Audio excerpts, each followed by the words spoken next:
Hello, my Biblio darlings. My name is Mally and welcome to Bibliothesia.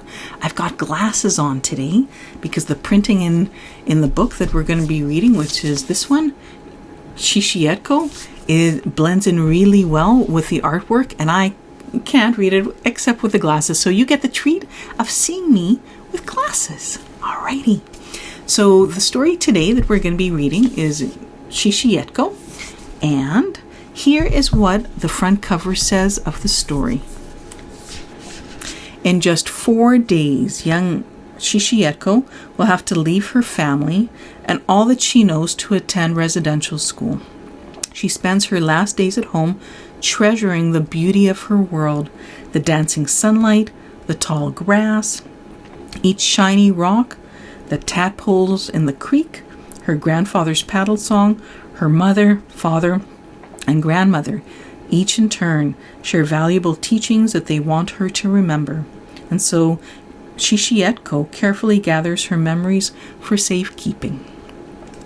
Richly hued illustrations complement this gently moving and poetic account of a child who finds solace all around her, even though she's on the verge of great loss, a loss that Indigenous peoples have endured for generations because of the residential school system. So before I read that, I would like to help you get more relaxed in your body. And how am I going to do that? Through reading you some jokes. And not to say that residential school is a laughing matter, because it is not. But the purpose is to give respect to your body in hearing stories about residential school that can bring up big feelings. And when you're able to laugh, your body automatically relaxes. So with that, here are some jokes. When do ducks wake up? At the quack of dawn. That's cute. What's the best time to buy canaries? When they're going cheep. Cheep, cheep. Okay. Did you hear about the duck who didn't go quack but went moo instead? I guess it was learning a moo language. Okay, so with that, I'm hoping your body is feeling more relaxed right now. So here is the story. 1, 2, 3, 4 mornings left until I go to school, said etko as she watched sunlight dance butterfly steps across her mother's sleeping face. When streams of light sent shadows across her mother's cheeks, she said, "Mom, wake up! It's time for us to bathe down by the creek." Her mother blinked. "You woke up early today, etko," she said, swinging her feet to the floor. With the first steps of sunrise, etko skipped along the worn path, through the cottonwood trees all the way to the creek. "My girl, we will not see each other until the wild roses bloom in the spring, and the salmon have returned to our river. I want you to remember the ways of our people. I want you to remember our songs and our dances, our laughter and our joy, and I want you to remember our land." Then her mother began to sing. Her voice traveled from tree to tree, flowing through the valley, caught by the wind, carried on the wings of eagles in flight. etko could not help herself. She looked at everything. Tall grass swaying to the rhythm of the breeze, determined mosquitoes, working bumblebees. She memorized each shiny rock, the sand beneath her feet, crayfish and minnows and tadpoles that squirmed between her toes, all at the bottom of the creek.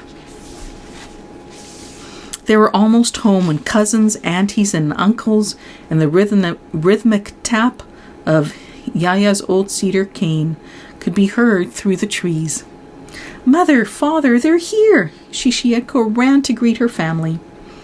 Sunlight, wood smoke, and scents of barbecued sockeye salmon filled the air. That would be good. Dishes clattered, footsteps pitter-pattered, and laughter echoed from tree to tree.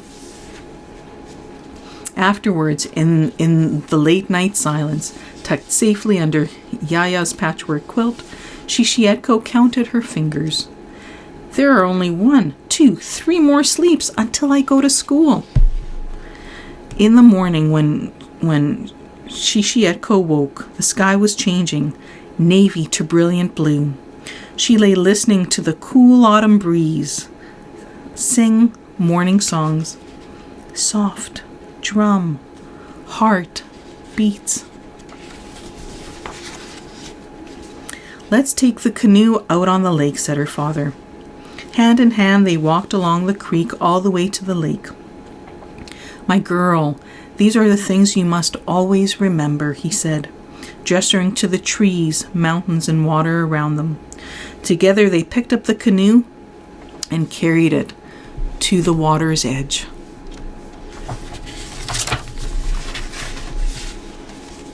With yellow cedar paddles, they strolled across smooth water. Reach, dip, pull back. Reach, dip, pull back. The only sounds they heard were the whistling birds and their paddles breaking the surface of the lake, surrounding them with ripples. Circle on, circle. Her father sang the paddle song that her grandfather used to sing. His voice traveled across the water, a chant that kept their pace. Etko could not help herself. She looked at everything. She tasted the rain that fell on her face. She listened as the water washed every rocky beach. And when eagle song echoed through the valley, traveling just beyond reach, she sang her grandfather's paddle song, and their voices echoed from beach to beach. In a full day of sunlight, Etko and her father returned to pack her things. Finally, in the silence of the night, belly full, huddled safely under Yaya's patchwork quilt, Etko counted her fingers. 1, 2, only 2 more sleeps, then fell into water-exhausted sleep. Etko was dreaming when she heard her Yaya say, Etko, wake up, my girl. We have some things to do today. Yaya gave her a small bag made from soft, tan deer hide and sinew. This, my girl, is a bag for you to keep all your memories. No matter where you go, no matter what you do, remember to keep them safe. The sun wasn't up yet when they walked out the door and into the trees. The path was dark and smelled alive, with rain, wet soil, and leaves. They walked until the sun was shining. Yaya brought her to visit a great big fir tree. Etko placed a sprig into her bag of memories. They visited a hemlock, a cedar, even a pine, and each time she placed a sprig into her bag of memories. Oh. They went to visit silver willow, red willow, sagebrush, cottonwood, Labrador bushes, and even kinnikinnick. They visited blueberry, salmonberry, Saskatoon, and huckleberry bushes. They found bitterroot, wild potato, and wild celery patches. On and on they went through fields of wild roses, Indian paintbrush, fireweed, and columbine. Etko promised herself, I will remember everything. Each plant they came to, she listened carefully to its name, then asked once, twice, even 3 times, is it food or medicine, Yaya? Is it always safe? Then whispered its name. She placed dried berry, root, flower, and fragrant leaf into her bag of memories. That night when Etko crawled under her patchwork quilt, she counted her fingers and said, only 1 more sleep. At home, the cattle truck that gathered children waited. Etko picked up her bag of memories. A pinch of tobacco for offering, then went out the back door in her favorite place beneath a great big fir tree. She placed the tobacco at its base, then tucked her bag inside its roots. Dear grandfather tree, please keep my memories and my family safe. I will be home in the spring. Etko, come inside now. It's time for you to go. When they rattled down the dirt road and into the trees, Etko held a sprig of fir close to her heart. Etko could not help herself. She looked at everything. Tall grass swaying to the rhythm of the breeze. Determined mosquitoes. Working bumblebees. She memorized each shiny rock, the sand beneath her feet, crayfish and minnows and tadpoles that squirmed between her toes, all at the bottom of the creek. What a beautiful story. It speaks to me about keeping things that are very sacred close to your heart.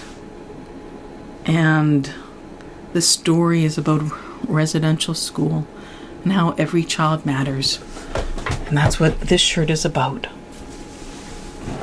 Every child matters. And every child's story matters. And every child is important. So with that, and as a way of closing our time together, we're going to do,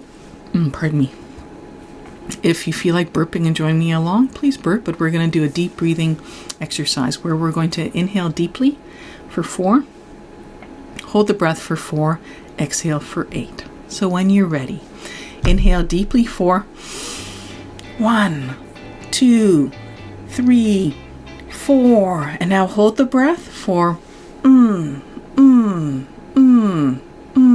and now exhale out for 8, like you're blowing out wind.